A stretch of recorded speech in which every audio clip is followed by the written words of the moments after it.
பெரியவா சரணம். பெரியவா வானொலியின் மாலை நிகழ்ச்சிகள் ஆரம்பமாகின்றன. இன்றைய எமது நிகழ்ச்சிகள் நித்திய குரு பாதுகா பூஜா, ஸ்ரீ ரா கணபதி அவர்கள் எழுதிய புத்தகத்தின் ஒளிவடிவம், ஆன்மீக உரை, மகா பெரியவா மகிமை, உபன்யாசம். பெரியவா சரணம். பெரியவா சரணம். அடுத்த நிகழ்ச்சி நித்திய குரு பாதுகா பூஜை. शुक्लां भरदरं विष्णुं शशिवर्णं चतुर्भुजं प्रसन्नवदनं ध्यायेत् सर्वविघ्नोपशान्तये। ममोपात्त समस्त दुरितक्षयद्वारा श्री परमेश्वर प्रीत्यर्थं गुरुप्रसाद सिद्ध्यर्थं गुरुप्रीत्यर्थं गुरुपादपूजाम् अद्य करिष्ये। गुरुर्ब्रह्मा गुरुर्विष्णुर्गुरुर्देवो महेश्वरः गुरुः साक्षात् परब्रह्म तस्मै श्रीगुरवे नमः। अपार करुणासिन्धुं ज्ञानदं शान्तरूपिणं श्रीचन्द्रशेखरगुरुं प्रणमामि मुदान्वहम्। सदाशिवसमारम्भां शङ्कराचार्यमध्यमाम् अस्मदाचार्यपर्यन्तां वन्दे गुरुपरम्पराम्. எல்லோரும் குருவை பெரிவாளை தியானம் பண்ணிண்டு அர்ச்சனை பண்ணுவோம். அஷ்டோத்திரம். பெரியவா அஷ்டோத்திரம் பல அஷ்டோத்திரங்கள் இருக்கு. அதுல எளிமையா சுலபமா எது இருக்கோ அதை நான் இப்ப சொல்றேன். எல்லோரும் இதை கேட்டுண்டே திருப்பி சொல்ல முடிஞ்சுவா சொல்லி சொல்லி பெரிவாளுக்கு பாதத்துல ஒவ்வொரு புஷ்பத்தை அர்ச்சனை பண்ணலாம். ओम श्री कांची कामकोटि पीठाधीश्वराय नमः. श्रीमत् चंद्रशेखरेन्द्र सरस्वती गुरुभ्यो नमः. संन्यासाश्रम शिखराय नमः. काषाय दंडधारिणे नमः. सर्वपीठापहारिणे नमः. स्वामिनाथ गुरवे नमः. करुणासागराय नमः. जगदाकर्षण शक्तिमते नमः. सर्वचराचर हृदयस्थाय नमः. ओम भक्त परिपालक श्रेष्ठाय नमः. धर्म परिपालकाय नमः. श्री जयेन्द्र सरस्वत्याचार्याय नमः. श्री विजयेन्द्र सरस्वती पूजिताय नमः. शिवशक्ति स्वरूपाय नमः. भक्ताभीष्ट प्रदायकाय नमः. ब्रह्मण्य पोषकाय नमः. ब्रह्म विष्णु शिवैक्य स्वरूपाय नमः. कांची क्षेत्रवासाय नमः. कैलाश शिखरवासाय नमः. स्वधर्म परिपोषकाय नमः. चातुर्वर्ण संरक्षकाय नमः. लोकरक्षण संकल्पाय नमः. ओम ब्रह्मनिष्ठापराय नमः. सर्वपापहराय नमः. धर्मरक्षक संतुष्टाय नमः. भक्तार्पितधन स्वीकर्त्रे नमः. सर्वोपनिषत् सारज्ञाय नमः. सर्वशास्त्रगम्याय नमः. सर्वलोक पितामहाय नमः. भक्ताभीष्ट प्रदायकाय नमः. ब्रह्मण्य पोषकाय नमः. नानाविध पुष्पार्चितपताय नमः. रुद्राक्ष क्रीडधारिणे नमः. भस्मोद्दोलित विग्रहाय नमः. सर्वज्ञाय नमः. सर्वचराचर व्यापकाय नमः. अनेक शिष्य परिपालकाय नमः. मनश्चाञ्चल्य निवर्तकाय नमः. अभयहस्ताय नमः. भयापहाय नमः. यज्ञपुरुषाय नमः. यज्ञानुष्ठान रुचिप्रदाय नमः. यज्ञसम्पन्नाय नमः. यज्ञसहायकाय नमः. यज्ञफलदाय नमः. यज्ञप्रियाय नमः. उपमानरहिताय नमः. स्फटिक तुलसी रुद्राक्ष हारधारिणे नमः. चातुर्वर्ण समदृष्टये नमः. ऋग्यजुस्साम अथर्वणादि चतुर्वेद संरक्षकाय नमः. दक्षिणामूर्तिस्वरूपाय नमः जाग्रत् स्वप्न सुषुप्ति अवस्थातीताय नमः कोटिसूर्यतुल्यतेजोमय शरीराय नमः साधुसङ्गसंरक्षकाय नमः अश्वगज गोपूजा निर्वर्तकाय नमः गुरुपादुकपूजातुरन्तराय नमः कनकाभिषिक्ताय नमः स्वर्णबिल्वदलपूजिताय नमः सर्वजीवमोक्षदाय नमः मूकवाक्ताननिपुणाय नमः नेत्रदीक्षादानाय नमः द्वादशलिङ्गस्थापकाय नमः गानरसप्रियाय नमः ब्रह्मज्ञानोपदेशकाय नमः सकलकलासिद्धिताय नमः चातुर्वर्ण्यपूजिताय नमः अनेकभाषासम्भाषण कोविताय नमः अष्टसिद्धिप्रदायकाय नमः ओम श्री शारदामठसुस्थिताय नमः नित्यान्नदानसुप्रीताय नमः प्रार्थनामात्रसुलभाय नमः पादयात्राप्रियाय नमः नानाविधमतपण्डिताय नमः श्रुतिस्मृतिपुराणज्ञाय नमः देवयक्षकिन्नरकिंपुरुषपूज्याय नमः श्रवणानन्दकरकीर्तये नमः दर्शनानन्दाय नमः अद्वैतानन्दभरिताय नमः अव्याजकरुणामूर्तये नमः शैव वैष्णवादिमान्याय नमः श्रीशङ्कराचार्याय नमः दण्डकमण्डलोहस्ताय नमः वीणामृदङ्गसकलवाद्यनाथस्वरूपाय नमः रामकथारसिकाय नमः वेदवेदाङ्ग आगमादिसकलकलासतस्प्रवर्तकाय नमः हृदयगुहाशयाय नमः शतरुद्रीयवर्णितस्वरूपाय नमः केदारेश्वरनाथाय नमः अविद्यानाशकाय नमः निष्कामकर्मोपदेशकाय नमः लघुभक्तिमार्गोपदेशकाय नमः लिङ्गस्वरूपाय नमः सालग्रामसूक्ष्मस्वरूपाय नमः कालड्यां शङ्करकीर्तिस्तम्भनिर्माणकर्त्रे नमः जितेन्द्रियाय नमः शरणागतवत्सलाय नमः श्रीशैलशिखरवासाय नमः डमरुकनादविनोदाय नमः वृषभारूढाय नमः दुर्मदनाशकाय नमः आभिचारिकदोषहर्त्रे नमः मिताहाराय नमः मृत्युविमोचकशक्त्याय नमः श्रीचक्रार्चनतत्पराय नमः दासानुग्रहकारकाय नमः अनुराधानक्षत्रजाताय नमः सर्वलोकख्यातशीलाय नमः वेङ्कटेश्वरचरणपद्मषट्पदाय नमः श्री महात्रिपुरसुन्दरी समेत श्री चन्द्रमौलीश्वर पूजाप्रियाय नमः श्रीमच्चन्द्रशेखरेन्द्र सरस्वती सद्गुरु परब्रह्मणे नमः गुरुभ्यो नमः परमगुरुभ्यो नमः परमेष्टिगुरुभ्यो नमः परात्परगुरुभ्यो नमः गुरुपरम्पराभ्यां नमः गुरुपादुकाभ्यां नमो नमः. அடுத்தது ஊதுபத்தி இருந்தா அதை காமிச்சு தூபம், நெய் தீபம் இருந்தா காமிச்சு அதை நெய் தீபம் தீபம் காமிச்சுட்டு நைவேத்தியம் வெத்தலைப்பாக்கு பழம் இதுலேருந்து ஆரம்பிச்சு அவளுக்கு எது சௌரியமோ அதுபடி நைவேத்தியம் பண்ணலாம்.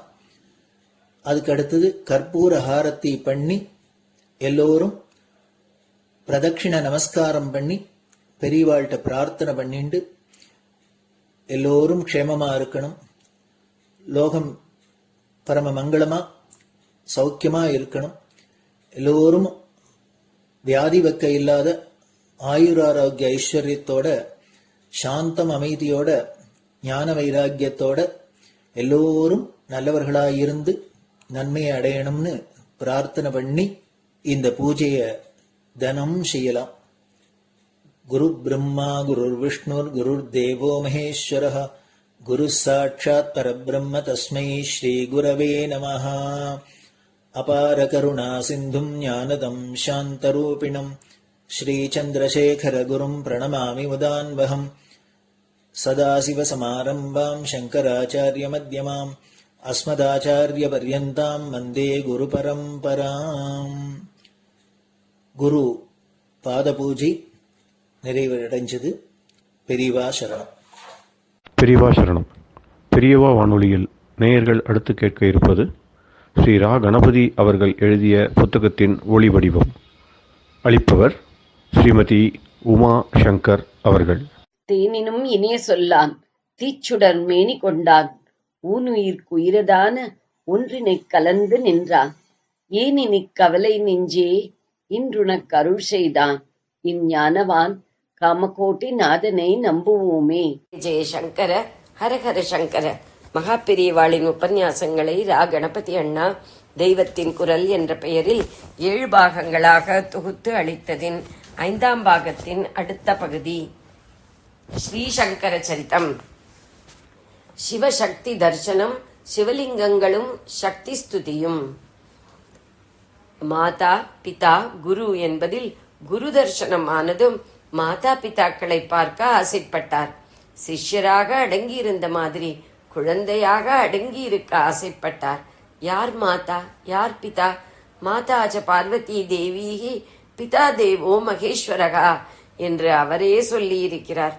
அன்னபூர்ணா ஸ்தோத்திரம் கடைசி ஸ்லோகம். அவர்கள் சேர்ந்து பண்ணின அவதாரம்தான் அவரே என்றாலும் குழந்தையாக பக்தி பண்ண ஆசைப்பட்டார். இதுவரை எல்லாரையும் போல கோயில்களுக்கு போய் அர்ச்சாமூர்த்திகளை, விக்கிரக வடிவங்களை தரிசித்தவர் நாம் அர்ச்சையைத்தான் பார்க்கிறோம் என்றால் அவர் அதிலேயே அந்தந்த சுவாமியை நேராக பார்த்திருப்பார். அப்படி பார்த்தவர் இப்போது பார்வதி பரமேஸ்வரால் சாட்சாத்தாக எழுந்தருளியிருக்கும் கைலாசத்துக்கு போனார். யோக பலத்தால் போனார் என்று இருக்கிறது. கைலாசத்தில் ஈஸ்வரனையும் அம்பாளையும் தரிசனம் பண்ணி பக்தி பண்ணி ஆனந்தப்பட்டார். ஒன்றே இப்படி ஈஸ்வரன் அம்பாள் என்று 2ஆகி, அப்புறம் நம்முடைய பகவத் பாதாள் என்று 3ஆகி ஒன்றையொன்று பார்த்து ஆனந்தப்பட்டு கொண்டது. அவர் தரிசனம் பண்ணினது அவர் ஆனந்தமடைந்ததோடு முடிந்து போகக்கூடாது. இதிலிருந்து லோகத்திற்கெல்லாம் எந்நாளும் ஆனந்தமாக ஒன்று நடக்க வேண்டும் என்று பார்வதி பரமேஸ்வரர்கள் நினைத்தார்கள். வந்த குழந்தைக்கு ஒரு பிரசன்ட் கொடுக்கிற மாதிரி கொடுத்து அதிலேயே லோகத்துக்கு பரமானுகிரகத்தை சேர்த்து அனுப்பிவிட்டார்கள். சுவாமி ஆச்சாரியாளுக்கு 5 ஸ்படிகலிங்கங்களை கொடுத்தார். இந்த விஷயம் இதிகாச புராணங்களை முறையே சேர்ந்த சிவரகசியம், மார்க்கண்டேய சம்ஹிதை ஆகிய 2லும் இருக்கிறது. சிவரகசியம் 9வது அம்சம் 16வது அத்தியாயம், மார்க்கண்டேய சம்ஹிதை 72வது கண்டம் 7வது பரிஸ்பந்தம். சிவரகசியத்தில் இது லிங்கங்கள் என்றே இருக்கிறது. 2லுமே பஞ்சலிங்கங்கள் என்று ஒற்றுமையாக சொல்லி இருப்பதை கவனிக்க வேண்டும். ஒன்றில் 5 என்று சொல்லி இன்னொன்றில் 4 என்றோ 6 என்றோ இல்லை. இதைவிட கவனிக்க வேண்டியது 2லுமே அந்த 5 லிங்கங்களுக்கும் ஒரே பெயர்களை சொல்லி இருப்பது. யோகலிங்கம், போகலிங்கம், வரலிங்கம், முக்திலிங்கம், மோக்ஷலிங்கம் என்று அதே 5 பெயர் சொல்லி இருக்கிறது. கூடுதலாக அவற்றை பிற்பாடு ஆச்சாரியால் எங்கெங்கே பிரதிஷ்டை பண்ணினார் என்ற விவரம் மார்க்கண்டேய சம்ஹிதையில் கொடுத்திருக்கிறது. யோகலிங்கம் இந்த காஞ்சி மட்டத்தில், போகலிங்கம் சிருங்கேரி மட்டத்தில், வரலிங்கம் நேபாளத்தில் நீலகண்ட கஷேத்திரத்தில், முக்திலிங்கம் கேதாரிநாத்தில், மோக்ஷலிங்கம் சிதம்பரத்தில். அது ஸ்பட்டிகலிங்கமாக இருந்ததில் ரொம்ப அர்த்தம் உண்டு. ஸ்ரீருத்ர பிரஷ்னம்தான் வைதிகமான சிவசூக்தங்களில் முக்கியமாக இருப்பது. அதில் தியான ஸ்லோகத்தில் என்ன சொல்லி இருக்கிறது என்றால், ஆபாதாள நபகா ஸ்தலாந்த புவன பிரம்மாண்டமாவிஸ்புரஜ் ஜோதிஹி ஸ்பாட்டிகலிங்க மௌளி விலசத் பூர்ணேந்து வாந்தாமிருதைஹி அஸ்தோகாப்ளுத மேகமீஷ மனிஷம் ருத்ரானுவாகாஞ்ச் ஜபன் தியாயேதீப்சித சித்தையே அத்ருத பதம் விப்ரோ அபிஷிஞ்சேத் சிவம்.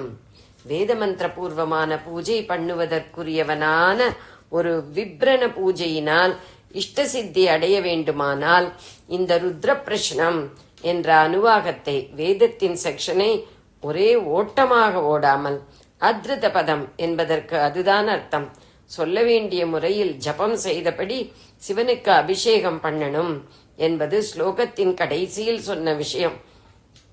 சிவனுக்கான பிம்பம் அநேகமாக லிங்கமாகத்தான் இருக்கும். அது ஸ்பட்டிகலிங்கமோ, பானலிங்கமோ, ஸ்வர்ணலிங்கமோ, ரசலிங்கமோ, மரகதலிங்கமோ எதுவாயிருந்தாலும் ருத்ரம் ஜபித்தபடி அபிஷேகிக்கணும். வேறே நடராஜா மாதிரி மூர்த்தியாக இருந்தாலும் இதே விதிதான். இது ஸ்லோக கடைசியில் சொன்ன விஷயம். ஏகம் ஈஷம் அனிஷம் என்று ஏகவஸ்துவான ஈஸ்வரனை ருத்ர ஜப தியானத்தோடு சதா அபிஷேகிக்கணும் என்று சொல்லி இருக்கிறது. இதற்கு முன் சிவஸ்வரூபத்தை எப்படி தியானிக்க வேண்டும் என்று சொல்லி இருக்கிறது. பாதாளத்திலிருந்து ஆகாசம் வரை வியாபித்துக் கொண்டு பிரம்மாண்டங்களை எல்லாம் பிரகாசப்படுத்திக் கொண்டிருக்கும் ஜோதிஷாக சுவாமி இருக்கிறார். ஜோதிர்லிங்கமாக இருக்கிறார். அது ஸ்பட்டிகலிங்கமாக இருக்கிறது. ஸ்பாட்டிகலிங்க, ஸ்பட்டிகத்தால் ஆனது ஸ்பாட்டிகம். இப்படி ஒரு மகா பெரிய ஸ்பட்டிகலிங்கமாக சுவாமியை பாவித்துக்கொள். அதன் சிரசில் பூர்ணச்சந்திரன் பிரகாசிக்கிறது. மௌலி விலசத் பூர்ணேந்து, மான் மழு ஜட்டை எல்லாம் உள்ள சகல உருவ பிம்பத்தின் சிரசில் மூன்றாம் பிறைதான் இருக்கிறதென்றால் ஸ்பட்டிகமயமான இந்த சகல நிஷ்கள அருவுருவ லிங்கத்தின் உச்சியில் பூர்ணச்சந்திரனே இருக்கிறது. அதனால்தான் குறிப்பாக ஆச்சாரியாள் பிரதிஷ்டை பண்ணியுள்ள இந்த லிங்கங்களுக்கு சந்திர மௌலீஸ்வரன் என்று பெயர் இருக்கிறது. அந்த பூர்ண சந்திரனுக்குள்ளே இருந்து அமிர்தம் பெருகுகிறது. வாந்தாமிருதை அமிர்தம் அஸ்தோகமாக பெருகுகிறது. அதாவது நிறைய தாரை தாரையாய் பெருகுகிறது. மூன்றாம் பிறையானால் ஏதோ கொஞ்சம் அமிர்தம்தான் பெருகும். இது பூர்ண சந்திரனானதால் ஒரே தாரையாக பிரவகிக்கிறது. தன் சிரசில் உள்ள சந்திரனிலிருந்தே பெருகும் அமிர்த தாரையில் சுவாமி அப்படியே முழுகி இருக்கிறார். ஆப்ளுதம் என்றால் முழுக்கப்பட்டு, அபிஷேகம் பண்ணப்பட்டு என்று அர்த்தம்.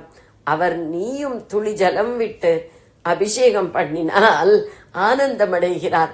ஸ்பட்டிகமாக இல்லாத லிங்கமாக அல்லது வேறே சகலமூர்த்தியாயிருந்தால் கூட ருத்ரஜபத்தோடு அபிஷேகம் பண்ணும்போது சுவாமியை ஸ்பட்டிகலிங்கமாகத்தான் தியானிக்க வேண்டும் என்று இருப்பதால் தான் பரமேஸ்வரன் 5 ஸ்பட்டிகலிங்கங்களை ஆச்சாரியாளிடம் கொடுத்தார். சகலத்தை விட சகல நிஷ்களம் அத்வைத்தத்திற்கு கிட்டே, அதிலும் ஆதி அந்தமில்லாத லிங்கம் இன்னும் கிட்டே. அந்த லிங்கம் ஸ்பட்டிகமாகவும் இருந்து விட்டால் ரொம்ப ரொம்ப கிட்டே. அத்வைத்தம் பரமதத்துவமாக சொல்வது நிர்குண பிரம்மம்.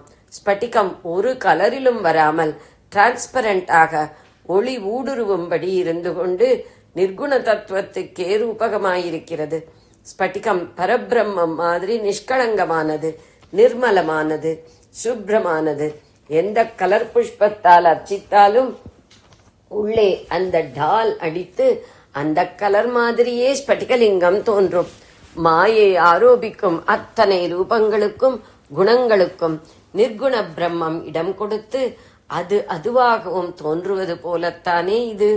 இப்படி ஞானமயமாயிருப்பது, குழு குழு என்று சந்திரிகையின் அமிர்தத்தில் குளிர்ந்திருப்பது காருண்யத்தை காட்டுவதாக இருக்கிறது. பஞ்சபூதம் பஞ்சப்பிராணன் என்று இருப்பது போல் பஞ்சலிங்கம் சுவாமி ஆச்சாரியாளுக்கு கொடுத்தார். பஞ்சகிருத்தியம் செய்பவர், பஞ்சமுகம் உள்ளவர், அறிகிறவன், அறியப்படும் வஸ்து, அறிவு என்ற மூன்றும் ஒன்று என்பது அத்வைத்தம். திரிபுட்டி என்று இந்த மூன்றை சொல்வது. அப்படி ஒரு திரிபுட்டியாக இங்கே கொடுத்தவர் சிவன், வாங்கிக் கொண்டவர் சிவன், கொடுக்கப்பட்ட வஸ்துவும் சிவன். இங்கே ஆச்சாரியாலேயே ஸ்பட்டிக சந்திரமௌலீஸ்வரராக சொல்லியிருக்கும் ஒரு ஸ்லோகம் ஞாபகம் வருகிறது. மாதவீய சங்கர விஜயத்தில் ஆச்சாரியாளின் அவதார சர்க்கத்தில் வரும் ஸ்லோகம். மூர்தனி ஹிமகர சிஹ்னம் நிட்டிலே நயனாங்கம் அம்சயோகோ சூலம் வபுஷி ஸ்பட்டிக ஸ்வர்ணம் பிராக்ஞாஸ்தம் மேனிரே சம்பும். மாதவியம் 2வது சர்க்கம், ஸ்லோகம் 90. குழந்தை சங்கரரை பார்க்க வந்த ஞானிகளுக்கு சிவச்சின்னங்கள் அதனிடம் தெரிந்ததாம். வடு மாதிரி, மச்சம் மாதிரி தெரிந்தது என்பார்கள். மூர்தனி ஹிமகர சின்னம், சிரசில் சந்திரனின் சின்னம், அதுதான் சந்திரமௌலி. நெற்றியில் 3வது கண் மாதிரி அடையாளம், நிட்டிலே நயனாங்கம், தோளில் சூலக்குறி, அம்சயோகோ சூலம், தேகமெல்லாம் ஸ்பட்டிகமாக மின்னுகிறது. வபுஷி ஸ்பட்டிக ஸ்வர்ணம். ஆனந்தகிரியம் 55வது பிரகரணம். இப்படி தோன்றிய குழந்தையை சம்பு என்றே அந்த ஞானிகள் தெரிந்து கொண்டார்கள். பிராக்ஞாஸ்தம் மேனிரே சம்பும். பிதாவான மகேஸ்வரன் பஞ்சலிங்க அனுகிரகம் பண்ணின போது மாதா பார்வதி சும்மா இருப்பாளா? அவள் ஒரு ஸ்தோத்திர சுவடியை ஆச்சாரியாளுக்கு கொடுத்தாள். அதுதான் தேவி ஸ்துதிகளில் முதல் ஸ்தானம் வகிப்பதான சௌந்தர்ய லகரி. மார்க்கண்டேய சம்ஹிதையில் அதை சௌந்தர்ய சாரம் என்று சொல்லி இருக்கிறது. பூத்யை, அதாவது லோகத்திற்கு க்ஷேமம் உண்டாக்குவதற்காக அதை ஆச்சாரியாளுக்கு அனுகிரகம் பண்ணினாள் என்று இருக்கிறது. பஞ்சலிங்கம் கொடுத்தது, அவற்றின் பெயர்கள், அவற்றை ஆச்சாரியாள் எங்கெங்கே வைத்தார் என்பதையெல்லாம் மார்க்கண்டேய சம்ஹிதைக்கு முழுக்க இசைவாக சொல்லும் ஆனந்தகிரிய சங்கர விஜயத்தில் அம்பாள் கொடுத்த புஸ்தகத்தை அம்பிகாஸ்தவசாரம் என்று குறிப்பிட்டிருக்கிறது. தேவி பரமான ஸ்துதிகளுக்கெல்லாம் இதுவே சாரமாயிருப்பது என்று அர்த்தம். ஜகத் அனுகிரகாய கொடுத்தாள் என்று இருக்கிறது. ஜகத்குருவுக்கு பண்ணும் அனுகிரகம் ஜகத்துக்கே அனுகிரகம் தானே. சௌந்தர்ய லகரி என்றால் அழகின் அலைகள். அம்பாள் அழகு சமுத்திரமாயிருக்கிறாள். அதை ஸ்தோத்திரம் வாக்கு ரூபத்தில் காட்டிவிடுகிறது. அப்போது ஒவ்வொரு ஸ்லோகமும் ஒரு அலை மாதிரி. அம்பாளுக்கு பல ரூபபேதங்கள் இருப்பதில் இது சுந்தரி என்பவளை பற்றியது. அவள் தசமகா வித்யா என்று 10 சுந்தரி வித்யாவுக்கு தேவதையாக இருப்பவள். ஸ்ரீவித்யா என்பது அதைத்தான். திரிபுர சுந்தரி என்பது அந்த சுந்தரிதான். 3 லோகத்திலேயும் சிறந்த அழகி திரிபுர சுந்தரி. ஸ்தூல சூக்ஷ்ம காரணம் என்ற முப்புறங்களுக்குள்ளே ஞானமாகவும் காருண்யமாகவும் இருக்கும் பிரம்ம தத்துவம் தான் இப்படி அழகு ஸ்வரூபமான தாயாக ஆகி திரிபுர சுந்தரி என்ற பெயரில் விளங்குவது. லலிதாம்பாள் என்று சொல்வது அவளைத்தான். சந்திரமௌலீஸ்வர லிங்கத்தின் சக்தியாக ஸ்ரீசக்கர ரூபத்தில் பூஜை பண்ணுவது திரிபுர சுந்தரிக்குத்தான். ஏனென்றால் அவர் மாதிரியே அவளுக்கும் பூர்ணச்சந்திர சம்பந்தம் நிறைய உண்டு. அவருடைய சிரசில் பூர்ணச்சந்திரன் இருக்கிறதென்றால் இவள் வாசம் பண்ணுவதே பூர்ணச்சந்திர மத்தியில்தான். சந்திரமண்டல மத்தியகா என்று சகஸ்ரநாமத்தில் சொல்லி இருக்கிறது. அவளுக்கு விசேஷமான திதியும் பூர்ணிமை. சாதனாந்தத்தில், சாதனை முடிவில் அவளே நம்முடைய சிரஸ் உச்சியில் பூர்ணச்சந்திரனாக அமிர்தத்தை கொட்டுவாள். திவ்ய தம்பதி ஜிலுஜிலுவென்று அழகாக அமிர்த கிரணங்களை கொட்டிக் கொண்டிருக்கும் சந்திர சம்பந்தத்துடன் லோகத்தின் தாபத்தை எல்லாம் போக்கி ஆனந்தம் கொடுப்பதற்காக சந்திரமௌலியாகவும் திரிபுர சுந்தரியாகவும் இருக்கிறார்கள். அவள் சிரசிலும் சந்திரகலை உண்டு. சாரு சந்திர கலாதரா என்று சகஸ்ரநாமத்தில் வருகிறது. மகா திரிபுர சுந்தரி, சந்திரமண்டல மத்தியகா, சாரு சந்திர கலாதரா என்ற நாமாக்கள் கிட்டவே வந்து விடுகின்றன. சௌந்தர்ய லகரி ஆச்சாரியாளே பண்ணியது என்றுதான் பிரசித்தமாயிருக்கிறது. ஏற்கனவே அது கைலாசத்தில் இருந்தது. அம்பாள் கொடுத்தாள் என்றால் ஆச்சாரியாள் அதை பண்ணவில்லையா? பிரச்சாரம் மட்டும்தான் பண்ணினாரா என்று கேட்டால் இதற்கு ஒரு கதை பதில் சொல்கிறது. இந்த கதை சங்கர விஜயம் எதிலும் இல்லாவிட்டாலும் கர்ண பரம்பரையாக வந்திருக்கிறது. சிஸ்டர்களும் மதிப்பு கொடுத்து ஏற்றுக்கொண்டிருக்கிறார்கள். என்ன கதை என்றால், 3 காலமும் பில்வார்ச்சனை பண்ணி லோகக்ஷேமத்தை உண்டாக்கு என்று சொல்லி சுவாமி பஞ்சலிங்கங்களை கொடுத்தார். அம்பாளும் லோகக்ஷேமத்திற்காக பிரச்சாரம் பண்ண சொல்லி ஸ்தோத்திர சுவடியை கொடுத்தாள். ஆச்சாரியாள் அவர்களை நமஸ்காரம் பண்ணிவிட்டு திரும்பினார். கைலாசத்தின் வாசலில் இருந்த நந்திகேஸ்வரருக்கு மகா மந்திர சாஸ்திரமாக இருந்த அந்த ஸ்தோத்திரம் கைலாசத்தை விட்டு போவதா என்று இருந்தது. அவர் அப்பப்போ ரொம்பவும் ரோஷமாக காரியம் பண்ணி விடுவார். அதனால் யார் என்ன என்று பார்க்காமல் ஆச்சாரியாளின் கையில் இருந்த சுவடியை பறித்தார். எல்லா ஓலையும் அவர் கைக்கு போகவில்லை. ஒரு பாகம் ஆச்சாரியாள் கையிலேயே இருந்தது. மொத்தம் இருந்த 100 ஸ்லோகத்தில் பின் 59 நந்திகேஸ்வரர் கைக்கு போயிற்று. ஆரம்ப பாகமான 41 ஸ்லோகத்தை ஆச்சாரியாள் இருக்க பிடித்துக் கொண்டு சட்டென்று வெளியேறிவிட்டார். பெரிய பாகம் நஷ்டமாகிவிட்டதே என்று அவர் துக்கப்பட்டார்.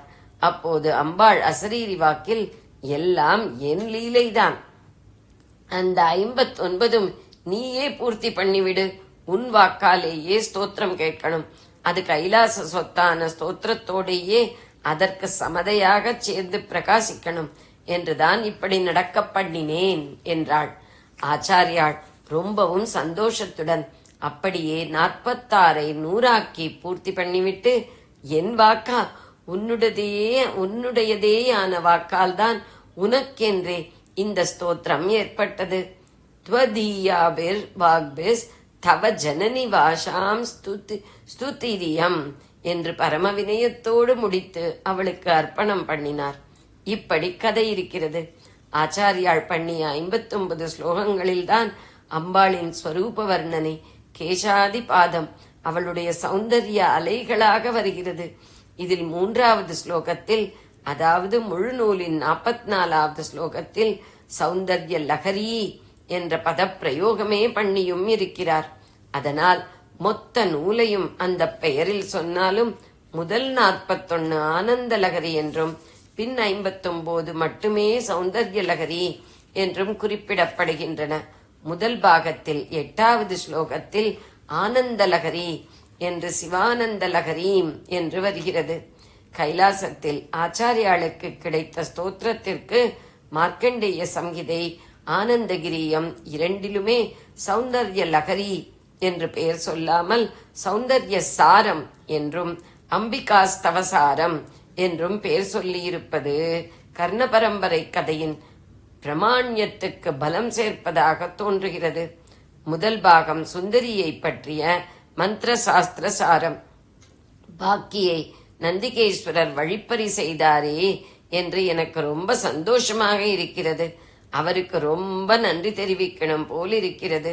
அதனால்தானே அம்பாளின் ரூபலாவண்ய மகிமையையும் இதற்கு மேலே கவிதை இல்லை, பக்தி இல்லை என்னும்படியாக ஆச்சாரியாளின் மகிமையையும் தெரிவிக்கிற பின்பாகம் உண்டாயிற்று. சௌந்தர்ய லகரியின் பல ஸ்லோகங்களுக்கு ஸ்ரீசரணர்களின் விளக்கம் வரவிருக்கும் நம் நூற்பகுதிகளில் ஒன்றில் வெளியாகும். முதற் பகுதியில் அம்பிகை குறித்த உரைகளிலும் ஆங்காங்கே இவ்விளக்கம் கொடுத்திருக்கிறோம். மறையது பாடி எனத் தொடங்கும் பதிகம் 8ஆம் பாடல். சுவாமியின் ஆக்ஞைப்படியே ஆச்சாரியாள் 4 லிங்கங்களை சிங்கேரி, கேதாரம், நீலகண்டம், காஞ்சி ஆகிய க்ஷேத்திரங்களில் பிரதிஷ்டை செய்தார். நிர்யாணம் சமீபித்த போது மோக்ஷலிங்கத்தை சிதம்பரத்தில் பிரதிஷ்டை செய்து வரும்படி சுரேஸ்வராச்சாரியாளிடம் கொடுத்தனுப்பினார் என்று ஆனந்தகிரியத்தில் இருக்கிறது. ஜெய ஜெய சங்கர, ஹர ஹர சங்கர. பெரியவா சரணம்.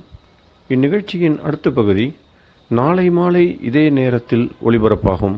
பெரியவா சரணம். பெரியவா சரணம். பெரியவா வானொலியில் நேயர்கள் அடுத்து கேட்க இருப்பது திரு கவிக்கண்ணன் அவர்களின் ஆன்மீக உரை. பெரியவா சரணம். ராம் ராம். ஸ்ரீ குருப்யோ நம. ஜெய ஜெய சங்கர, ஹர ஹர சங்கர. பெரியவா வானொலி நேயர்கள் அனைவருக்கும், மகா பெரியவாவுடைய பக்தர்கள் அனைவருக்கும் அடியேன் கவிக்கண்ணனின் அன்பு கலந்த நல்வாழ்த்துக்கள். ராம் ராம். ஜெய ஜெய சங்கர, ஹர ஹர சங்கர. ஸ்ரீ குருப்யோ நம. குருவருள் எப்படி திருவருளை சேர்க்கிறது அப்படிங்கிறத நம்ம பார்த்துட்டு இருக்கோம். இன்றைக்கி 40வது பகுதி. இதில் நாம் பார்க்க போகிறது நாமதேவருடைய சரித்திரத்திலேருந்து சில பகுதிகள். நாமதேவர் மகாராஷ்டிராவில் ஒரு பெரிய பாண்டுரங்க பக்தர். பாண்டுரங்க பக்தர்னு இப்படி அப்படி கிடையாது. பாண்டுரங்கனோட அவர் பேசுவர். பாண்டுரங்கனே இவருக்கு கல்யாணத்துக்கு ஏற்பாடு பண்ணி, இவர் ரொம்ப ஏழை, திடீர்னு ஒரு நாள் போய் அந்த ஊரில் பெரிய பணக்கார வீட்டில் போய் பாண்டரங்கனே போய் சம்பந்தம் பேசி, இவர் ரொம்ப பணக்காரராக்க உங்களுக்கு தெரியாத, ஒரு வீட்டு பின்னாடி செங்கலாக இருக்குது தங்கம் அப்படின்னு சொல்லிட்டு வந்துட்டான். அவள் வந்து பார்க்கச்சே செங்கல்லாம் மழை தங்கத்தில் பெஞ்சுன்னு இருக்கான். அப்போ அடுக்கி வச்சாராம். அப்படி. ஆனால் நாமதேவனத்தனை என்ன பண்ணுவார்னா எதுவுமே தனக்குன்னு வச்சுக்க மாட்டார். அவர் குடிசையில தான் வாழ்ந்துட்டு இருப்பார். ஒரு சமயம் நல்லா மழை பெஞ்சு அவருடைய வீடு கீழே விழுற சமயத்தில் பாண்டரங்கனே இங்கே போய் இன்னும் கூரையெல்லாம் போட்டு கொடுத்து கீழே விழாத இடி மின்னல் பக்கத்தில் அந்த தன்னுடைய சுதர்சன சக்கரத்தை மேலே வச்சு இவருடைய இடத்துக்கு மாத்திரம் மழை பெய்யாத பண்ணான்னு சொல்லுவார். பாண்டரங்கன் வந்து நாமதேவரோட விளையாடுவார், கட்டம் விளையாடுவார், அவரோட பேசுவார், அவரோட அன்றாட விஷயங்கள்லாம் பகிர்ந்துப்பார். ஒரு சமயத்தில் வேடிக்கையாக சொல்லுவா, நாமதேவரோட ஒய்ஃப் கிட்ட போய் ருக்குமாயியை சண்டை போட்டாலும், பாண்டவங்களுடைய சம்சாரமான ருக்மிணி தேவி இருக்கால போய் சண்டை போட்டாலும், எப்போ பார்த்தாலும் எங்கள் வீட்டுக்காரர் என்னோட இல்லாத என்னை விட்டுட்டு உங்கள் வீட்டுக்காரோட சுற்றின்னு இருக்கார், உங்கள் வீட்டுக்காரர் கொஞ்சம் அடக்கி வை, கொஞ்சம் கண்ட்ரோல் பண்ணி வை, எங்கள் வீட்டுக்காரர் திருப்பி கொடுன்னு கேட்டான்னு கூட வேடிக்கையான கதைகள்லாம் சொல்லுவாள். அப்படி அது எதுக்கு சொல்கிறதுன்னா, இந்த பாண்டரங்கனுக்கும் ராமதேவருக்கும் உள்ள ஒரு இன்டிமசியை சொல்கிறதுக்கு அப்படி சொல்கிறது உண்டு. ஒரு சந்தர்ப்பத்தில் என்ன ஆச்சு, நாமதேவர் வந்து ஒரு பெரிய கோரா கும்பர்னு ஒரு குயவனார், ஒரு பக்தர். அவர் நடத்தின ஒரு பெரிய பஜனை இதுக்கு போயிருந்தார். அங்கே நிறைய பானைகள்லாம் அடுக்கி வச்சுருந்தது 3-4 விதமாக. அப்போ அந்த முக்தாபாய்ங்கிற ஒரு குழந்தை என்ன பண்ணான்னா, இதெல்லாம் என்ன இந்த பானை அடுக்கி வச்சுருக்கேன்னு கேட்டோன்னு சொன்னால், ஒரு பகுதி வந்து வெந்த பானை, அதெல்லாம் விற்கிறதுக்கு, நடுவில் இருக்கிறதெல்லாம் வேக வைக்கிறதுக்கு உண்டான பானை, வேக வச்சு விற்போம். 3வது அடுக்கிறது வந்து உபயோகம் இல்லாத உடஞ்சி போன பிரயோஜனம் இல்லாத பானைகள், அது தூக்கி போடணும். அப்போ அந்த குழந்தை கேட்குறா, மனுஷாலையும் எந்த பானை வேகாத பானைன்னு உண்டான்னு. அவர் சொல்கிறா, உண்டே அப்படின்னு. இந்த பானையை நீங்கள் எப்படி கண்டுபிடிப்பேன்னா, ஒரு குச்சி வச்சுருக்கா, அதை தட்டி பார்த்தா டங்கு டங்கு டங்குன்னு சத்தம் வெந்திருக்குன்னு அர்த்தம், டொக் டொக்குன்னு சத்தம் கேட்டால் வேக வைக்கணும்னு அர்த்தம் அப்படின்னு சொன்னார். உடனே இந்த குச்சியை கொடுங்கன்னு சொல்லி வாங்கிட்டு அங்கே பக்தி பஜனையில் வந்திருக்கிற அத்தனை பேரையும், இந்த குழந்தை சின்ன பொண்ணு 5-6 வயசு குழந்தை, எல்லாரையும் தட்டி தட்டி ஒருத்தரையும் பார்த்தா, இது வெந்த பானை, இது வெந்த பானை, இது வெந்த பானைன்னு சொல்லிகிட்டே வந்தாலாம். நாமதேவர்கிட்ட வந்தோட நம்ம மாத்திரம் அவர் கிட்ட போனோடனே நாமதேவர் பின்னாடி போயிட்டாராம். இதென்ன சின்ன குழந்தை குச்சி எடுத்து வந்து தலையில் எல்லாரையும் தட்டுறது அப்படின்னு சொல்லி அவருக்கு ஒரு ஈகோ. உடனே என்ன பண்ணிட்டாருன்னா, நம்மளை வந்து இந்த குழந்தை வந்து அடிக்கிறதாவது, நம்மளை வெந்த பானை வேகாத பானை கண்டுபிடிக்கிறதாவது அப்படின்னு திரும்பிட்டாராம். அப்போ அந்த குழந்தை சொல்லிட்டாலாம், இது வேகாத பானை அப்படின்னு சொல்லிட்டு ரொம்ப கோவம் வந்துடுத்து நாமதேவருக்கு. உடனே ஸ்டேஜில் வாக் அவுட், வெளியில் கிளம்பிட்டார், வந்துட்டார், இங்கே இருக்க மாட்டேன், அவமானம், ஒரு சின்ன குழந்தை அவமானப்படுத்திடுத்துன்னு நேராக பாண்டரங்கன் கோயிலுக்கு போனார். பாண்டரங்கிட்ட போனால் நேராக கூப்பிட்டார் போனார், ரங்கா விட்டலா இங்கே வா, இந்த பார் ஒரு சின்ன குழந்தை என்னை அவமானப்படுத்திடுத்துப்பாரு, என்னை வந்து ரொம்ப அகௌரவமாக வந்து இது வேகாத பானைன்னு சொல்லிட்டு பாருங்க. ஆமாம், அந்த குழந்தை சொன்னதில் தப்பு என்ன இருக்குது, நீ வேகாத பானை தான், என்ன நீ அப்படி சொல்கிறேன்னு. வெந்த பானையாக இருந்தால் அத்தனை பேரும் ரொம்ப பணிவோடு அந்த குழந்தை பண்ணதை என்ஜாய் பண்ணி அதை வந்து அப்படியே ஏற்றுட்டாவாடலாம். நீ ஒருத்தந்தான், உன்னோட ஈகோ, நீ ரொம்ப பெரிய ஆள், நீ வந்து எனக்கே ரொம்ப வேண்டப்பட்டவன், உன்னை யாரும் தீண்டக்கூடாது, உன்னை யாரும் தொடக்கூடாது, உன்னை யாரும் காமெண்ட் அடிக்கக்கூடாது அப்படின்னு சொல்லிட்டு நீ என்ன பண்ண, பின்னாடி ஒதுங்கின்ட்ட. அதனால உன் குழந்தை வந்து வேகாத பானைன்னு சொல்லிட்டு. வேகாத பானைன்னு என்ன அர்த்தம், பதம் வராத பானைன்னு அர்த்தம், பதம் வராத மனுஷன் அர்த்தம். உனக்கு என்னதான் உனக்கு பகவானுடைய தொடர்பு இருந்தால் கூட உனக்கு இன்னும் ஞானம் சித்திக்கலை. சரி, எனக்கு ஞானம் வரத்துக்கு நீ அருள் பண்ணப்படாதான்னு பாண்டரங்கன்னு சொன்னால், ஞானம் வரணுன்னா வெறும் பக்தி மாத்திரம் போகிறார். நீ தான் எனக்கு ரொம்ப க்ளோஸாக இருக்கியே, அது பிரயோஜனமே இல்லை. வெறும் பக்தியோடு இருந்து நீ ரொம்ப க்ளோஸாக இருந்தாலும் என்ன அர்த்தம், நீ நானும் ஃப்ரெண்டு, அவ்வளோதான், வேற ஒன்றும் கிடையாது. என்னால் உனக்கு எதுவுமே பண்ண முடியாது. உனக்கு ஞானம் வந்தால் தான் முக்தி. ஞானமும் முக்தியும் உனக்கு சேரணும்னா குருவருள் வேணும்னு. குருவருள் அதுக்கு நான் என்ன பண்ணணுன்னா, ஒன்றும் பண்ண வேண்டாம், இங்கேருந்து ஒரு 15 காத தூரத்துக்கு தள்ளி போனேன்னா அங்கே வந்து ஒரு இடம் இருக்குது, அங்கே ஒரு பாழடைஞ்ச சிவன் கோவில் இருக்குது, அங்கே ஒருத்தர் பரதேசி மாதிரி படுத்துன்னு இருப்பார், அவர்கிட்ட போய் கேளு, நான் அனுச்சேன்னு சொல்லு, அவர் உனக்கு அனுகிரகம் பண்ணுவார், அதுக்கப்புறம் என்கிட்ட வா அப்படின்னு. உடனே நாமதேவர் இங்கேருந்து கிளம்பி கால்நடையா அங்கே போகிறார். அங்கே தேடிக்கிடி பார்க்குறார். பார்த்தா கடைசியில் ஒரு பாழடைஞ்ச ஒரு கோவில் இருக்குது, கதவும் இல்லாத, ஒன்றும் இல்லாத, பூஜை இல்லாத, ஒன்றும் இல்லை, உள்ள ஒரு லிங்கம் மாத்திரம் இருக்குது. அங்கே சரின்னு உள்ளே போய் தேடி பார்க்குறார். அங்கே ஒரு பரதேசி உள்ளுக்குள்ளே படுத்துன்னு இருக்கார். தலையை வந்து அந்த வாசக்காலில் வச்சுட்டு காலை தூக்கி சிவன் மேலே போட்டுன்னு படுத்துட்டுருக்கார்.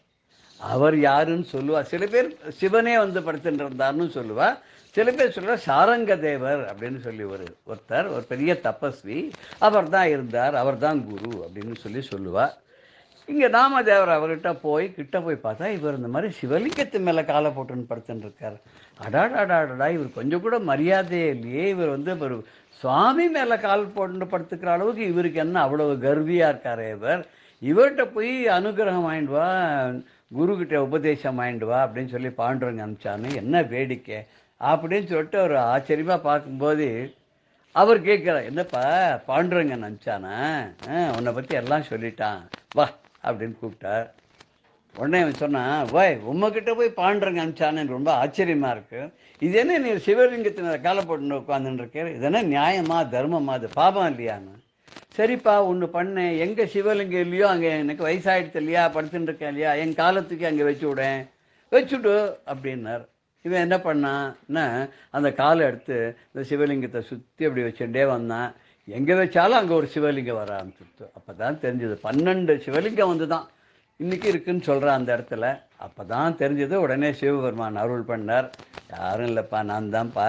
சிவபிரான் இல்லாதது எங்கே, பாண்டுரங்கனும் நானும் ஒன்று தான். நானே தான் பாண்டுரங்கன், பாண்டுரங்கனே தான் நான். நீ ரங்கனுடைய தலையில் போய் பாரு, நான் தான் சிவலிங்க ரூபமாக அவன் தலையில் இருக்கேன். போய் பார்த்தேன்னா தெரியும் உனக்கு. 2 பேருக்கு வித்தியாசமே கிடையாது. உன்னோட கூட பழகின நண்பன்கிறதுனால அவன் உனக்கு உபதேசம் பண்ணால் உனக்கு நன்னா இருக்காதனால என் ரூபத்தில் இருக்கக்கூடிய அவனே என்னை வந்து உனக்கு உபதேசம் பண்ணும்படியாக அனுப்பிச்சிருக்கான். உனக்கு எப்போ நீ என் காலை பிடிச்சியோ உனக்கு அப்போயே பாத தீட்சை ஆகிடுத்து, உனக்கு ஞானம் வந்துடுத்து.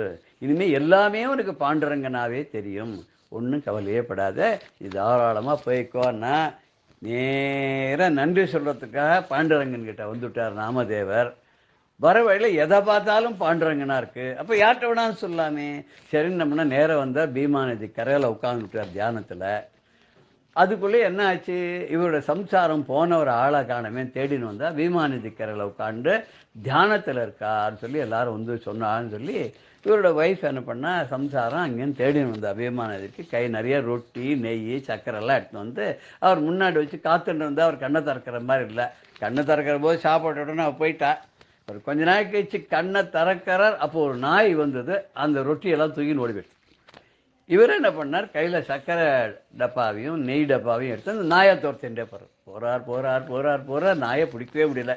கடைசியில் ஒரு ஸ்டேஜை போய் கபால் அந்த நாய் மேலே விழுந்துடுறார். விழுந்து அதை அப்படியே கட்டி அணைச்சி, பாண்டுரங்கா நீ என்னது இந்த காஞ்ச ரொட்டியை சாப்பிடுவாளா யாராவது, கொஞ்சம் இரு நான் நெய் தடவி தரேன்னு சொல்லி கையில் இந்த கொண்டு போன அந்த பாத்திரத்தை நெய்யை அதை தடவி இந்த சர்க்கரையெல்லாம் தடவி இந்த பாண்டுரங்கன்கிட்ட வாயில் ஊட்டி விட்டாராம் அந்த நாய்க்கு. உடனே பாண்டுரங்கனா காட்சி கொடுத்தாராம். பாண்டுரங்கனா காட்சி கொடுத்து உனக்கு இன்றைக்கி தான் ஞானம் வந்திருக்கு, எல்லாத்தையும் பாண்டுரங்கனா பார்க்குற மாதிரி நான் தான் கீதையில் சொல்லியிருக்கேனே, யோமாம் பஷ்யத்தி சர்வம் ச மை பஷ்யத்தின்னு சொல்லியிருக்கேன் இல்லையா. எல்லாவற்றையும் என்னிடத்தில் யார் பார்க்கிறானோ, என்னை எல்லாவற்றிலும் யார் பார்க்குறானோ அவன்தான் ஞானி, அவன்தான் யோகி, அவன்தான் பரமபக்தன், அவன் எனக்கு ரொம்ப பிடிக்கும்னு நான் சொல்லியிருக்கேன் இல்லையா. இன்றைக்கி தான் உனக்கு எதை பார்த்தாலும் உனக்கு வந்து பாண்டுரங்கனா தெரியக்கூடிய ஒரு ஞானம் உனக்கு வந்திருக்கு. நானாக தான் நாயாக வந்தேன், நானாக தான் உன் ரொட்டியை தூக்கின்னு போனேன். மக்களுக்கு உன்னுடைய ஒரு பிரபாவம் தெரியணும் அப்படிங்கிறதுக்காகத்தான் நான் வந்து உன்னை இந்த மாதிரி பரீட்சை பண்ணி செஞ்சேன் அப்படின்னு சொல்கிறாராம்.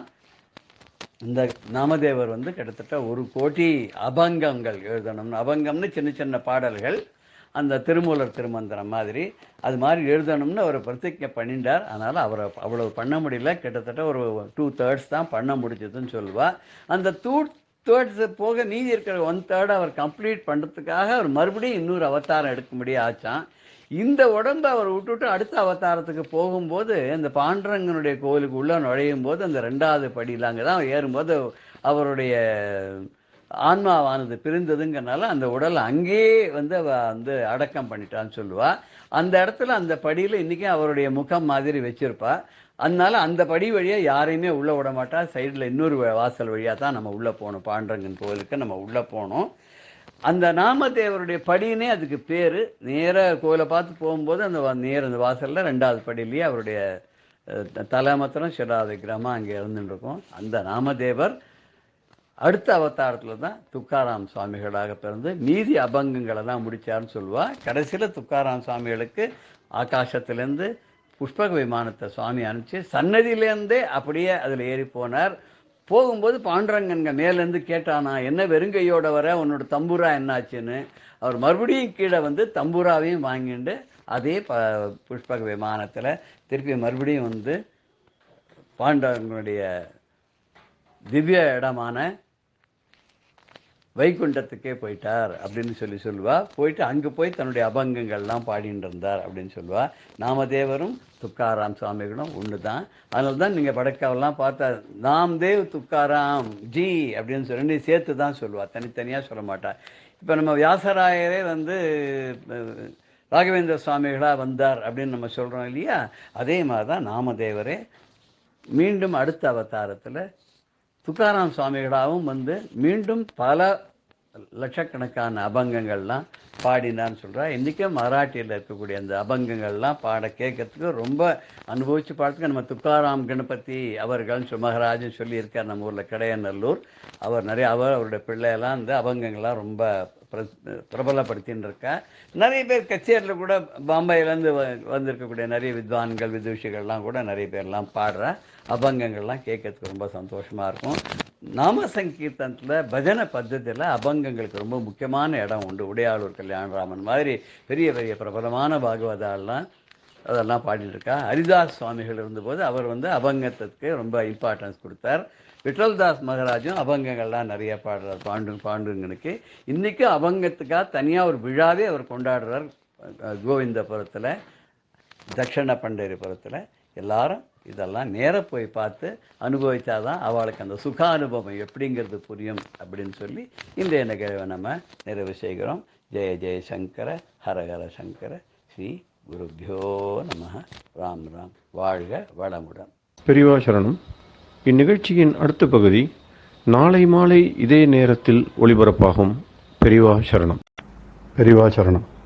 அடுத்த நிகழ்ச்சி மகா பெரியவா மகிமை உபன்யாசம். வழங்குபவர் பிரம்மஸ்ரீ கணேச சர்மா அவர்கள்.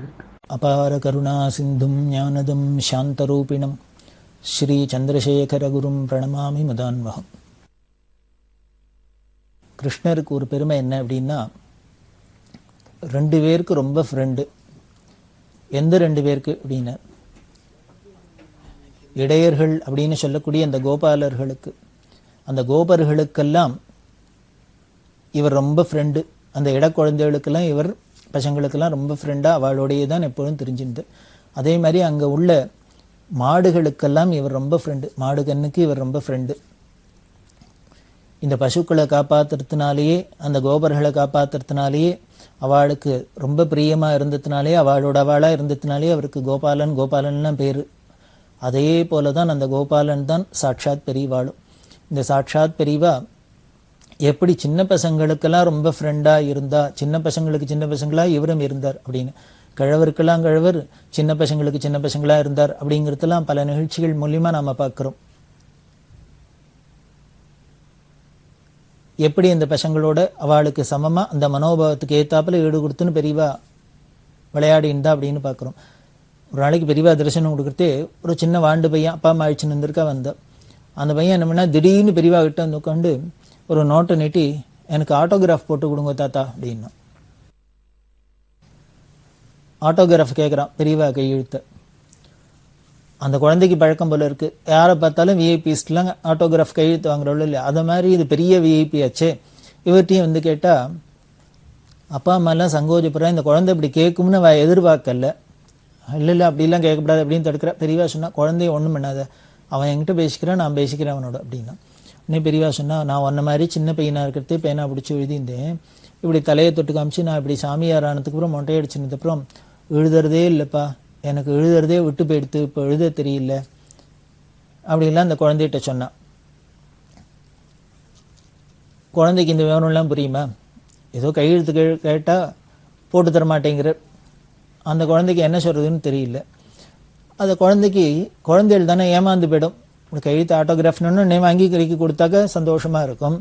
இவர் ஏதோ கதையெல்லாம் சொன்னோன்னே அது சரி அப்படின்னு பிசாத மூஞ்சியை தொங்க போட்டுன்னு உட்காந்து, பெரியவா பாரு நான் கையெழுத்து போட மாட்டேன்னு ஒன்று ஆட்டோகிராஃப் போடலன்னு குழந்தை மூஞ்சி வாடி போயிடுத்து.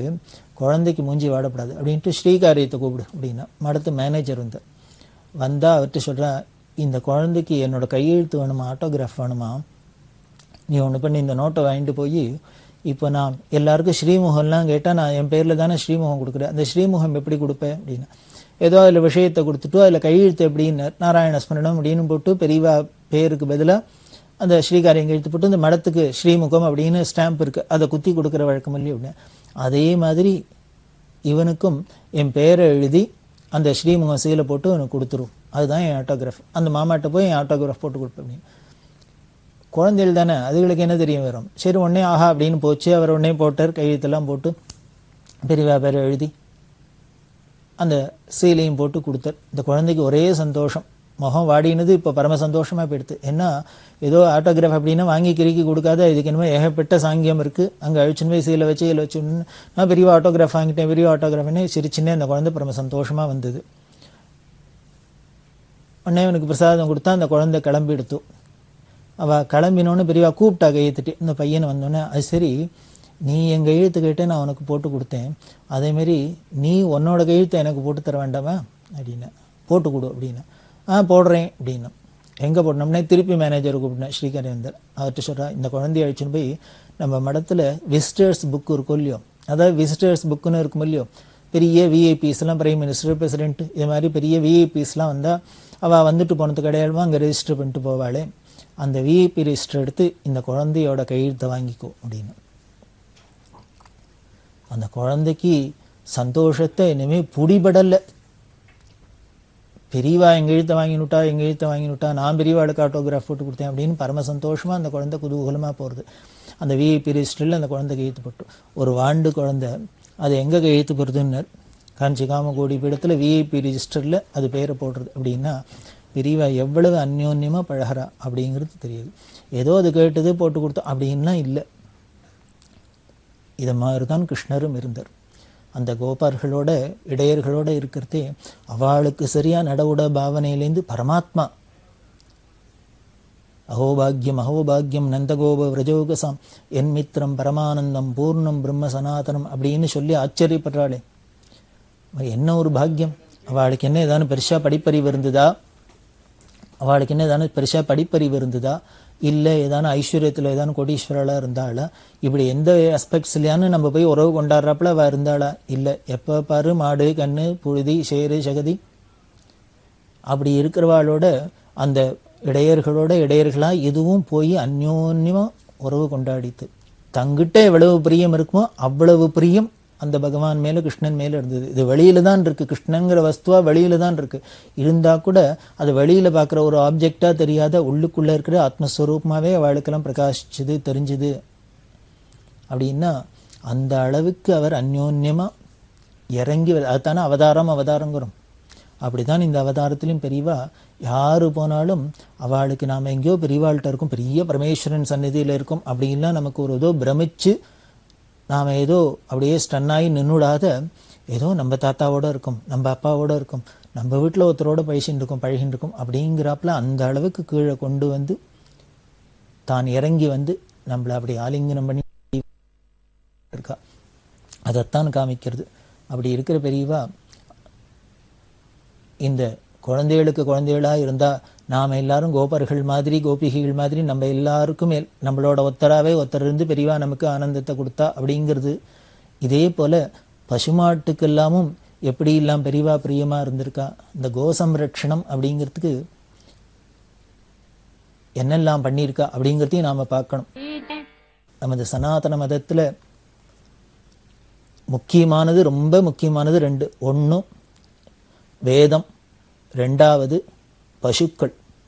வாழ்க அந்தனர் வானவர் ஆனினம் அப்படின்னு தான் ஞானசம்பந்தர் எப்படி பாடுறார் அப்படின்னார்.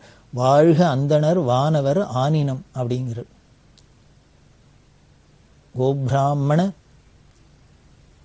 கோபிராமணேபியோ சுபமஸ்து நித்தியம் அப்படின்லாம் சொல்றமே. இந்த கோக்களுக்கும் பிராமணர்களுக்கெல்லாம் எப்பொழுதும் சுபமாக இருக்கட்டும், வாழ்க அந்தனர் வானவர் ஆனனம் அப்படின்னா ஏன் அப்படின்னர். இந்த ரெண்டும் இந்த அந்தணர்கள்ட்ட தான் வேதம்ங்கிறது இருக்கு. அதனால இவர்கள் வாழ்ந்தா வேதம் வாழறதுன்னு அர்த்தம். வேதம் வாழும். அதனால அவர்களுக்கு உயர்வு, அந்த வேதம் வாழட்டும் அப்படிங்கிறதுக்காக. அதேமாரி அந்த வேதத்தில் சொன்ன யாக யஜ்யங்கள்லாம் நடந்து தேவதைகள்லாம் பிரீத்தி அடைஞ்சு நமக்கு வேணுங்கிறதெல்லாம் அவள் திருப்பி கொடுக்கணும்னா, வேணுங்கிற ஐஸ்வர்யங்கள்லாம் கொடுக்கணும்னா அதுக்கு யாக யஜ்யங்கள்லாம் முக்கியமாக இருக்குது. அதுக்கு முக்கியமான நெய் முதலானதெல்லாம் இந்த பசுவிட்டேந்து கிடைக்கிறது.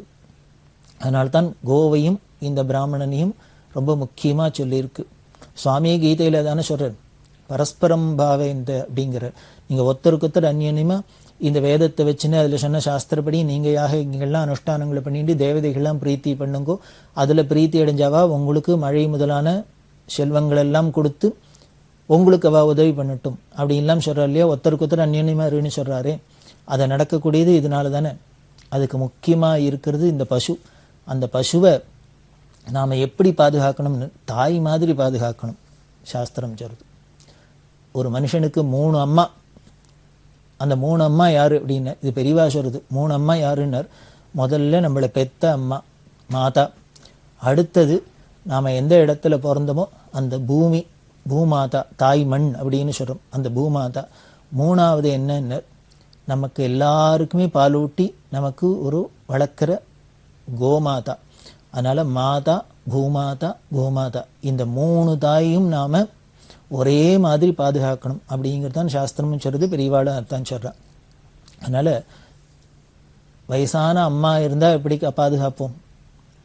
எந்த வயசாக இருந்தாலும் தாயாரை நாம் எப்படி பாதுகாப்போம்? அதே பிரியத்தோடு தான் இந்த பூமிட்டையும் நம்ம பிறந்த மண்ணுட்டையும் நமக்கு இருக்கணும், அதே மாதிரி இருக்கணும் அப்படிங்கிறது. அதுக்காக என்ன பண்ணால், அப்போது அந்த காலத்தில் ஒரு பசு வதை அப்படிங்கிற ஒரு இயக்கம் வந்தது. இந்த பசுக்கள் எல்லாம், அதாவது இந்த கறவை நின்ன மாடெல்லாம் என்ன பண்ணுறது அப்படின்னர், அதை மாமிசத்துக்காகவோ அதுக்காக இதுக்காகவோ கொண்டு கவு ஸ்லாட்டர் அப்படிங்கிற அதுக்கு அனுப்பிச்சுடுறது அப்படின்னு வச்சுருந்தா. இது ரொம்ப பெரிய தோஷம் அப்படின்னு பெரியவா என்ன சொன்னால், நம்மளோட தேசத்துக்கே பெரிய களங்கம் அப்படிங்கிற. அப்போ கொடுத்த அறிக்கையில் இத்தனை நாள் அதுகிட்ட பாலை கறந்து சாப்பிட்டுட்டு அது கறவை நின்னோன்னு உடனே அதை நாம் கொலைக்கு அனுப்புகிறோம், கொலை பண்ணுறோம் அப்படின்னா இதை விட நமக்கு நன்னிகட்ட தனத்துக்கு நம்ம தேசத்துக்கு களங்கம் கிடையாது. இதை விட நமக்கு தேசத்துக்கு துர்பிக்ஷம் வர்றதுக்கு வேற ஒன்றுமே வேண்டாம் அப்படின்னு சொல்லிட்டு அதை பரம தோஷமாக சொல்லி ரொம்ப சீரியஸாக பிரிவா சொல்கிறா. அந்த பசு வதையை தடுக்கணும் அப்படிங்கிறதுக்காக ஒரு இயக்கமே உருவாச்சு அந்த காலத்தில். அப்படி அது ரொம்ப தீவிரமாக இருந்தது. அதில் பல சாதுக்கள்லாம், வட இந்திய சாதுக்கள்லாம் என்ன பண்ணால் உண்ணாவிரதம்லாம் இருந்தா. இந்த பசு வதையை தடுக்கிறதுக்கு சட்டம் கொண்டு வந்து இந்த பசு வதைக்கப்படாது, அதுவாகவே காலமாற வரைக்கும் அதை நாம் ஜாக்கிரதையாக பார்த்துக்கணும் அப்படிங்கிறதுக்காக அந்த பசுவதை தடை சட்டம் வரணும் அப்படின்னு உண்ணாவிரதம்லாம் இருந்தால். அதுக்கெல்லாம் பெரியவா ஆதரவு தெரிவித்து அறிக்கையெல்லாம் விட்டா. அதில் ரொம்ப முக்கியமானது இந்த பசுவதைக்காக ரொம்ப பெரியவா பாடுபட்டிருக்கா. காரணம் கருணை தான். ஜீவகாருண்யம் ஜீவகாருண்யம் அப்படிங்கிறோம். வள்ளலார் சொல்றார், வாடிய பயிரை பார்க்குற போதெல்லாம் என் மனசு வாடுறது அப்படிங்கிறது. ஒரு சாதாரண ஒரு புல் பூண்டு செடி கொடிகள்லாம் கூட வாடி போச்சுன்னா அதை பார்த்தா நம்ம மனசு வாடுறதுன்னா எந்த அளவுக்கு நம்மள்கிட்ட ஒரு கருணை இருக்கணும், ஜீவகாருண்யம் இருக்கணும். அதைத்தான் பெரியவா சொல்றா. இந்த பசுங்கிறது யாக யஜ்யங்களுக்கெல்லாம் பெரிய ஹவிசு தருது, பாலை தருது, தயிரை தருது, நெய்யை தருது. இன்னும் எல்லா விதத்துலையும் பார்த்தேன்னா அதுட்டேந்து இருக்கிற சர்வமும், அது போடுற சாணியிலேருந்து சர்வமுமே நமக்கு கோமயத்திலேருந்து எல்லாமே நமக்கு உபயோகமாக இருக்குது. அப்படி சர்வத்தையும் நமக்கு உபயோகமாக கொடுக்கக்கூடிய ஒரு ஜீவனை நாம் நிர்தாட்சியமாக கொன்னோம் அப்படின்னா, நமக்கு வீட்டில் அப்பா அம்மா இருக்கா, அப்பா நமக்கு சம்பாதிச்சு போடுறாரு, அம்மா நமக்கு எல்லாம் காரியம் செஞ்சு கொடுக்குறா. அதுக்கப்புறம் அவளுக்கு வயசாகிடுத்துன்னா ரிட்டையர் ஆனதுக்கப்புறம் அவளை நாம் எங்கே இவாளால் ஒன்றும் பிரயோஜனம் இல்லை அப்படின்னு அவளை எங்கேயானும் கொண்டு தூக்கில் போடுறோமா? இல்லையே. ஆயுசு வரைக்கும் பாதுகாக்கிறோமோ இல்லையோ, அதே மாதிரி தான் இந்த பசுக்களையும் பாதுகாக்கணும் அப்படின்னு பெரியவா. ஏன்னா அதோட பாலை குடிச்சுன்னா நம்ம வளர்ந்துருக்கோம். தாய்ப்பால் குடிச்சு வளர்ந்தாப்புல இந்த பசும்பாலும் குடிச்சு தானே வளர்றோம். அதனால் இந்த பசுங்கிறது பரம புனிதமானது. அதுக்கு நமக்கு அது மதத்தில் முக்கியமான இடம் கொடுத்துருக்கு. அதனால் கடைசி வரைக்கும் அந்த பசுவை பாதுகாக்கணும். இது நம்மளோட கடமை. இதை பண்ணலைன்னா மகா பாபம் வரும், தேசத்துக்கே ஒரு களங்கம், நமது கலாச்சாரத்துக்கே களங்கம் அப்படின்னு பெரியவா ரொம்ப ஸ்ட்ராங்காக சொல்கிறா. அதனால் இந்த பசு வதைக்காக, அந்த தடுக்கிறதுக்காக பல திட்டங்கள்லாம் சொன்னான். அதில் ரொம்ப எளிமையான திட்டம் முதல்லே சொல்லியிருக்கோம். பெரியவா எந்த திட்டத்தை சொன்னாலும் எளிமையாதான் இருக்கும் அப்படின்னு. அந்த எளிமையான ஒரு திட்டத்தில் என்ன பண்ணினா அப்படின்னா, எல்லாரும் எதனால இதை கொண்டு பலி கொடுக்கறதுக்கு விட்டுடுறா அப்படின்னா வேற ஒன்றும் இல்லை. இப்போ நாம் மாட்டுக்கு தீனியெல்லாம் போடுறோம், தீனியெல்லாம் போட்டு அந்த செலவழிக்கிறோம். தீனி போட்டோம்னா அது கறந்துருத்துனா அந்த பால்லேருந்து நமக்கு வர லாபத்தினால இதை சரி கட்டிடுறோம். இப்போ நாம் கொடுக்கறதுக்கு அது திருப்பி கொடுத்துருது, அதனால நாம் அதை ஒன்றும் கணக்கு பார்க்கறது இல்லை. ஆனால் இப்போ அது கறவை நின்னதுக்கு அப்புறம் நாம் தீனி போட்டால் நமக்கு ஏதோ வேண்டாத எக்ஸ்ட்ராவாக என்னமோ பண்ணுறாப்புல இருக்குது, வேஸ்டாகிறாப்புல இருக்குது. அதுக்காக பெரியவா என்ன பண்ணினா, திருமூலர் சொல்றார், எல்லாருக்கும் பண்ண வேண்டியது என்னென்ன, தினம் ஒரு கையளவு கைப்பிடி புல்லை எடுத்து பசுமாட்டுக்கு கொடுக்கணும் அப்படின்னு சொல்றார். திருமந்திரத்தில் அப்படியே சொல்றார். ஒரு பசுவுக்கு ஒரு வாயுரை கொடுத்தோம்னா, ஒரு கையால் புல்லை கொடுத்தோம்னாக்க அவ்வளவு பரம பாபம் போய்டுறது. என்ன ஒரு பாபங்களாக இருந்தாலும் இந்த பசுமாட்டுக்கு ஒரு கீரையை கொடுக்கறதுனாலையோ ஒரு கைப்பிடி புல் கொடுக்கறதுனாலே போகிறதுன்னு சாஸ்திரம் சொல்றது. எல்லா மகான்களும் சொல்கிறா. இது ஏதோ சாஸ்திரம் சொல்றதெல்லாம் இருக்கட்டும், ஒரு மனிதாபிமான அடிப்படையில் ஜீவகாருண்ய அடிப்படையில் வச்சுருந்தா கூட இது ரொம்ப முக்கியமான ஒரு விஷயம். நமது சாஸ்திரங்கள்லாம் பார்த்தா நமக்கு கிராமங்கள்லாம் பார்த்தேன்னா என்ன பண்ணிக்கணும், கிராமத்துலாம் குளமெல்லாம் இருக்கும், நீர்நிலைகள்லாம் இருக்கும். அந்த நீர்நிலைகளில் பார்த்தேன்னா ராஜாக்கள்லாம் எப்படி பண்ணி வச்சுருந்தாங்க, 3 பக்கமும் ஜனங்கள்லாம் இறங்கி போய் ஸ்நானம் பண்ணி தீர்த்தம்லாம் எடுத்துக்கிறதுக்காக படியெல்லாம் கட்டியிருப்பா. ஒரு பக்கம் என்ன பண்ணியிருப்பான்னா இந்த ரேம்ப் மாதிரி ஸ்லோப்பாக வச்சுருப்பா. எதுக்குன்னா கால்நடைகள்லாம் வந்து தண்ணி குடிக்கணும் அப்படிங்கிறதுக்காக. அதுகள் தாகமாக இருந்தால் எங்கே போகும்? அந்த அளவுக்குலாம் இந்த பசுக்களுக்கும் கால்நடைகளுக்கும் நமக்கு ஒரு முக்கியத்துவம் கொடுத்தது நமது கலாச்சாரம், நமது தேசம். அதே மாதிரி நடுகல் அப்படின்னு நடு ரோட்ல கருங்கல் நட்டு வச்சிருப்பா. எதுக்கு? இந்த பசுமாடெல்லாம் வந்தால் சொரிஞ்சுக்கணுங்கிறதுக்காக. அதுக்கு தெனவெடுத்ததுன்னா சொரிஞ்சுக்கணும்னா, மாடு நம்ம மனுஷாலாக இருந்தால் கையால் சொரிஞ்சுப்போம் இல்லையா, கையை எட்டலைன்னா முதுகில் யாரையும் சொரிஞ்சு விடுன்னு சொல்லலாம். மாட்டுக்கு என்ன பண்ணும்? அதுக்கு வாயில்லா ஜீவன், சொல்ல தெரியாது. அதனால இது மாதிரி கல்லை நட்டு வச்சிருப்பாங்க கருங்கல். அதில் போய் உடம்ப ஒராசிண்டு அது அந்த தெனவை தீர்த்துக்கும் அப்படிங்கிறதுக்காக கல் நடுறது, நடுகல் நடுறது, இப்படி மாடெல்லாம் போய் தண்ணி குடிக்கிறதுக்காக வைக்கிறது, குளத்துல வசதி பண்ணி தருது. இது மாதிரிலாம் தானே பார்த்து பார்த்து கால்நடைகளுக்கெல்லாம் நமக்கு பராமரிச்சிருக்கு. அப்படி ஒரு கருணையோடு இருந்த தேசத்தில் நாம் இந்த வாயில்லாத ஜீவனை கொண்டு கொலகளத்துக்கு அனுப்புகிறோம்னா அது நம்மளோட ராட்சசத்தனத்தை தான் காமிக்கிறது அப்படின்னு சொல்லி பெரியவா என்ன பண்ணால், அதை தடுக்கிறதுக்கு அந்த கறவை நின்ன மாடாக இருந்தால் கூட அதுகளுக்கு நாம் ஆகாரம் போட்டு பார்த்துக்கணும் அப்படிங்கிறதுக்காக எளிமையான ஒரு திட்டம் என்னென்ன, வீட்டில் நாம் எல்லாரும் கரிகா வாங்கி சாப்பிட்றோம். அந்த கரிகா தோலெல்லாம் சீவி கொண்டு குப்பையில் போடுறோம். அப்படி குப்பையில் போடாத அந்த கரிகா பழத்தோலெல்லாம் இந்த வாயில்லா ஜீவனான இந்த மாட்டுக்கெல்லாம் கொடுக்கலாம் அப்படின்னு ஒரு திட்டத்தை வச்சா.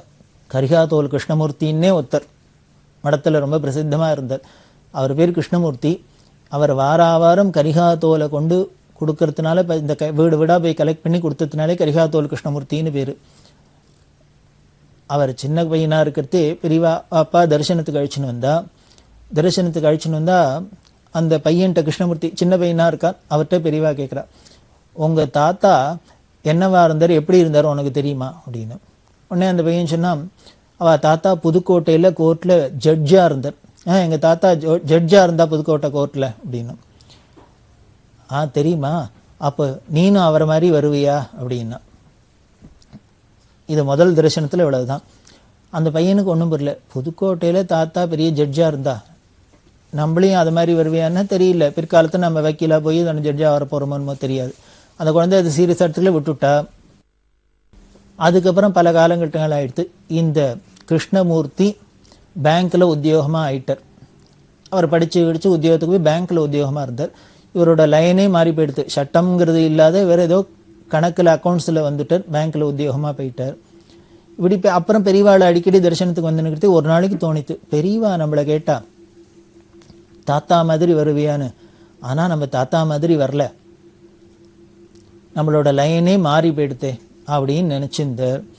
இவர் இப்படி மனசில் நினச்சின்னே நிற்கிறதே பெரியவா என்ன, அந்த பெரியவாள்கிட்ட தான் நம்ம எதான இப்படி மனசில் நினச்சோன்னா உடனேயே டிவியில் பார்க்குறாப்புல அதை சொல்லிவிடா உள்ள என்ன ஓடுறதுங்கிறது.